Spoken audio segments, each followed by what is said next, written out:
সালাম ও শুভেচ্ছা প্রিয় দর্শকবৃন্দ।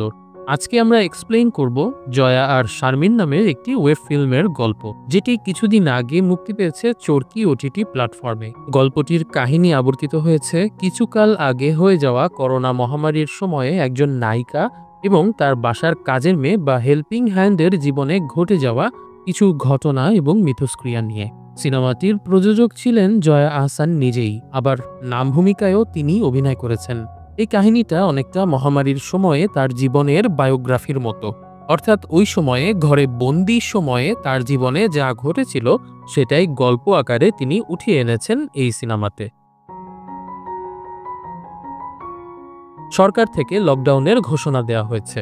মানুষ চার দেয়ালের মাঝে কাটাচ্ছে বন্দি জীবন। কাছের আত্মীয় স্বজন কিংবা বন্ধু বান্ধবও দেখা করতে আসতে সাহস পায় না। সবাই ফোনেই সেরে নেয় জরুরি সব আলাপ। প্রিয় দর্শক, কিছু কি মনে পড়ছে? কয়েক বছর আগেও আমাদের সবার জীবন কিন্তু এই করোনার ঘেরাটোপে বন্দী হয়ে গিয়েছিল। এরকম একটা সময়েই নিজের বাড়িতে নিজের কাজের মেয়ে শারমিনকে নিয়ে এক প্রকার বন্দি জীবন কাটাচ্ছিলেন জয়া আহসান। পেশায় তিনি একজন অভিনেত্রী। অবসর সময়ে নিজের বাবার পুরনো রেমিংটন টাইপরাইটারে টাইপ শিখে সময় কাটাচ্ছিলেন তিনি। মাঝে মাঝে বাইরে থেকে তার বোন মন্টি ফোন করে গল্প করে তার সঙ্গে। আর তার কাজের মেয়ে শারমিনকে আমরা দেখতে পাই কাজের ফাঁকে ফাঁকে মাঝে মাঝে ছাদে গিয়ে প্রেমিকের সঙ্গে ফোনে কথা বলতে। টিভিতে চলছে খবরে শোনা যাচ্ছে সারা দেশে মহামারীর প্রকোপ বাড়ছে। আজ মৃত্যুর সংখ্যা বেড়ে হয়েছে 13 জন। খবর শুনতে শুনতে অনলাইনে বাজার চলে আসে বাড়িতে। আপনাদের নিশ্চয়ই মনে আছে ওই সময়ে অনেকগুলো অনলাইন বাজার চলে এসেছিল।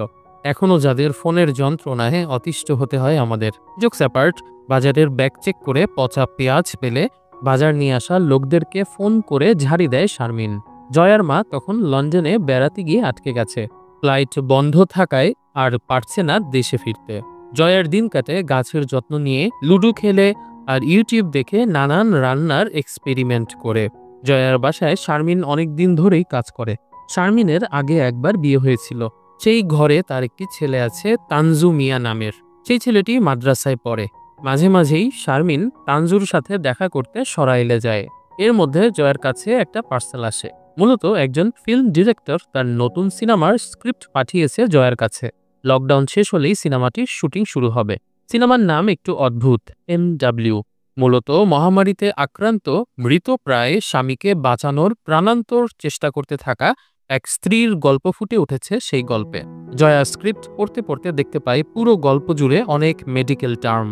মহামারীর টাইমে এসব মেডিকেল টার্ম সবার কাছেই অনেকটা বোধগম্য হয়ে গেছে। ততদিনে মানুষের ভিডিও দেখার রুচিও চেঞ্জ হয়ে গেছে। সবাই এখন স্বাস্থ্য বিষয়ক ফেসবুক পোস্ট এবং ভিডিওতে নজর রাখে।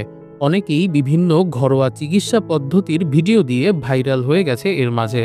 আবার অনেক মানুষ যাদের আত্মীয় স্বজন মারা গেছে এই মহামারীতে, তারা নিজেদের অভিজ্ঞতা শেয়ার করে আবেগঘন ভিডিও আপলোড করলে সেই ভিডিওগুলোও মানুষ সাদরে গ্রহণ করত। বলতে গেলে সবাই আতঙ্কিত থাকত। তারা চেষ্টা করত করোনার সংক্রমণের নতুন নতুন কারণ এবং এর থেকে বাঁচার উপায় সম্পর্কে জানতে। জয়াদের বাসায় প্রতিদিন ডিসইনফেকশন স্প্রে করা হতো। কোনো এক ডাক্তারের পরামর্শ অনুযায়ী লেবু আর হলুদ মেশানো জুস বানিয়ে খাওয়া হতো নিয়মিত। আর কয়েক মাস সবার থেকে বিচ্ছিন্ন হয়ে একসাথে থাকতে থাকতে জয়া আর শারমিনের সখ্যতাও বৃদ্ধি পেয়েছিল বহুগুণে। শারমিন জয়ার মাথায় তেল দিয়ে দিত, বারান্দায় আসা পাখিদের খেতে দিত, জয়ার প্রিয় পাবদা মাছ রান্না করে দিত, একসাথে সিনেমা দেখত আর আতঙ্কিত হয়ে শুনত প্রতিদিনের আপডেট। কতজন মারা গেল, কতজন আক্রান্ত হলো, এসব। এর মধ্যে ভিন্ন একটি খবরে নড়ে চড়ে বসে অনলাইন মিডিয়া। লিলিয়া নামের একটি মেয়ে ক্লোজেট ক্লাউড নামের একটি অনলাইন ড্রেস শপ চালাতেন। মাঝে মাঝেই অনলাইনে এসে লাইভ করতেন নিজের কালেকশন নিয়ে। সেই লিলিয়া নামের মেয়েটি নাকি আত্মহত্যার অ্যাটেম্প্ট নিয়েছে। কোমায় চলে যাওয়ায় হাসপাতালের আইসিইউতে মৃত্যুর সঙ্গে লড়ছেন তিনি। খবরটা শুনেই মন খারাপ হয়ে যায় জয়ার। লিলিয়ার ফেসবুক প্রোফাইল দেখতে দেখতে জয়া লক্ষ্য করেন লিলিয়া কয়েকদিন আগেই ওকে একটা মেসেজ দিয়েছিল। জয়ার জন্য উপহার হিসাবে পাঠিয়েছিল একটা ড্রেস। বলেছিল এই ড্রেসটা জয়া পরলে সে খুবই খুশি হবে। কিন্তু হাজারো মেসেজের ভিড়ে জয়া সেটিকে লক্ষ্য করেনি। হঠাৎ জয়ার মেন্টাল ব্রেকডাউন হয়ে যায়। তার কাছে মনে হতে থাকে সে যদি লিলিয়ার মেসেজের রিপ্লাই দিত তাহলে হয়তো আজ তাকে এত বেশি ডিপ্রেসড হতে হতো না আর সুইসাইড অ্যাটেম্পটও করতে হতো না। নিজের আলমারিতে পাগলের মতো খুঁজতে থাকে সে লিলিয়ার পাঠানো পার্সেলটা। খুঁজে না পেয়ে সে শারমিনকে বকাঝকা করতে থাকে। কোনো কিছু গুছিয়ে রাখে না, এটা সেটা বলতে থাকে সে। শারমিন জয়ার এহেন ব্যবহারে খুবই কষ্ট পায়। সে প্যাকেটটা খুঁজে দেয়, যদিও জয়ার সাহস হয় না পার্সেলটা খুলে দেখার। সেই রাত তার নির্ঘুম কাটে প্যাকেটটা জড়িয়ে ধরে। জয়া দুঃস্বপ্ন দেখে নিজেই সেই প্যাকেটে আটকে পড়ার। অন্যদিকে শারমিনও কান্নাকাটি করে জয়ার আচরণের জন্য কষ্ট পেতে থাকে। এমনিতেই ঘরে বন্দি থেকে তার মন ছিল বিষণ্ণ, এর মধ্যে জয়ার এমন খেপাচে ব্যবহার তাকে আরও বিষণ্ণ করে দেয়। পরদিন জয়ার সাথে সম্পর্ক স্বাভাবিক করার জন্য রান্না করে খাবার নিয়ে যায় সে, কিন্তু জয়া সাড়া দেয় না। এসব নিয়ে নিজের প্রেমিকের সাথেও ঝগড়া গালাগালি হয় শারমিনের। রাতের বেলা অবশ্য নিজেই জয়া ফ্রিজ থেকে খাবার বের করে খায়। খুব দ্রুতই সে বুঝতে পারে লিলিয়ার আত্মহত্যার চেষ্টার সঙ্গে তার উপহারের প্যাকেট খোলার আসলে কোনো সম্পর্ক নেই। আস্তে আস্তে শারমিনের সঙ্গে জয়ার সম্পর্ক আবার স্বাভাবিক হয়ে যায়। তারা আবার সাপ লুডু খেলে, গল্প করে। এর মধ্যে জয়ার জন্মদিন চলে আসে। অনলাইনে তার বোন মন্টিকে ভিডিও কলে রেখে তারা কেক কেটে তার জন্মদিন উদযাপন করে। পরদিন শারমিন রান্না করে জয়ার পছন্দের খাবার, কালিজিরা ভর্তা, বিন্নি চালের ভাত আর ডালনা। বুঝতেই পারছেন এসব খাবার প্রিয় বলেই ৫৩ বছর বয়সেও লাবণ্য ধরে রাখতে পারছেন তিনি। যাই হোক, খেতে খেতেই জয়া জানতে পারে লিলিয়া মারা গেছে। প্রিয় দর্শক, সে সময় কিন্তু আসলেও লিলিয়া নামের একজন নারী আত্মহত্যা করেছিলেন। আপনারা সে সময়ের নিউজ ফিড বা ফেসবুকের পোস্টগুলো একটু সার্চ করলেই সেই কাহিনী দেখতে পাবেন। যাই হোক, লিলিয়ার মৃত্যু জয়ার মনকে বিষণ্ণতায় আচ্ছন্ন করে দেয়। এর মধ্যে জ্বরে আক্রান্ত হয় শারমিন। শারমিন জ্বরে আক্রান্ত হলে সেটা জয়াকে আতঙ্কিত করে ফেলে। জয়ার বোন মন্টি চাইছিল শারমিনকে আইসোলেশন সেন্টারে পাঠিয়ে দিতে, তবে জয়া পরিস্থিতির বিবেচনায় শারমিনকে আলাদা রুমে রাখে এবং মাস্ক পরে থাকে দুজন। দিন যায়, শারমিনের অবস্থা আরও খারাপ হতে থাকে। গা ব্যথা, গলা ব্যথা সহ অন্যান্য উপসর্গগুলো দেখা দিতে থাকে। ফলে জয়াকেই বাসার সব কাজ করা শুরু করতে হয়। শারমিন একা একা রুমে বসে গরম পানির ভাপ নিত, সূর্যের আলো পোহাত। জয়া দূর থেকে ডিজিটাল থার্মোমিটারে দেখতে পায় শারমিনের জ্বর ক্রমাগত বেড়েই চলেছে। ফ্ল্যাটের লোকজন জানতে পারলে সমস্যা করতে পারে, সেজন্য শারমিনকে হাসপাতালে না নিয়ে বাড়িতেই টেস্ট করার জন্য লোক ডেকে আনে জয়ার বোন মন্টি। শারমিন নিজেও চাইতো জয়া যেন তার কাছে না আসে। এর মাঝে শ্বাসকষ্ট শুরু হলে তার ভেতরে মৃত্যু ভয় জেঁকে বসে। সে জয়ার কাছে একটা সত্য স্বীকার করে ফেলে। আসলে তার তানজু নামের কোনো মাদ্রাসা পড়ুয়া ছেলে নেই।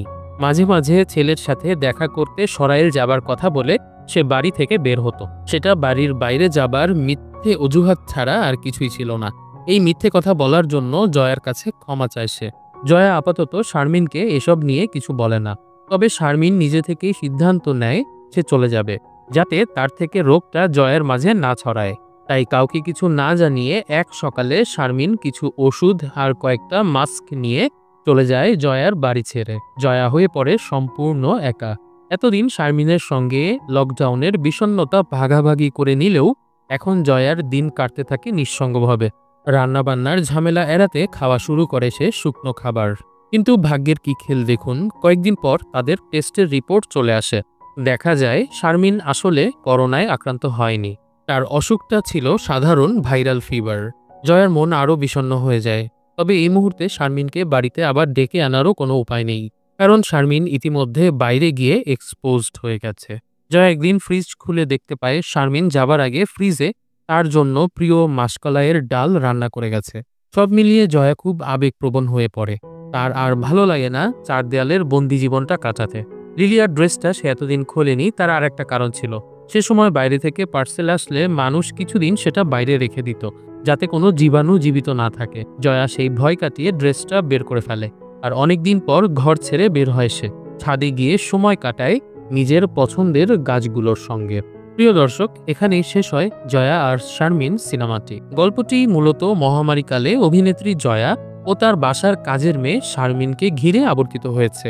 লকডাউনে তারা একসঙ্গে বাড়িতে বন্দি সময় কাটিয়েছিল অনেকদিন। শারমিন কাজের ফাঁকে ফাঁকে প্রেমিকের সঙ্গে কথা বললেও জয়ার যত্ন নিত ঠিকভাবেই। এরকম একটা সময়ে লিলিয়া নামের এক অনলাইন উদ্যোক্তার আত্মহত্যার খবরে ভেঙে পড়েছিল জয়া।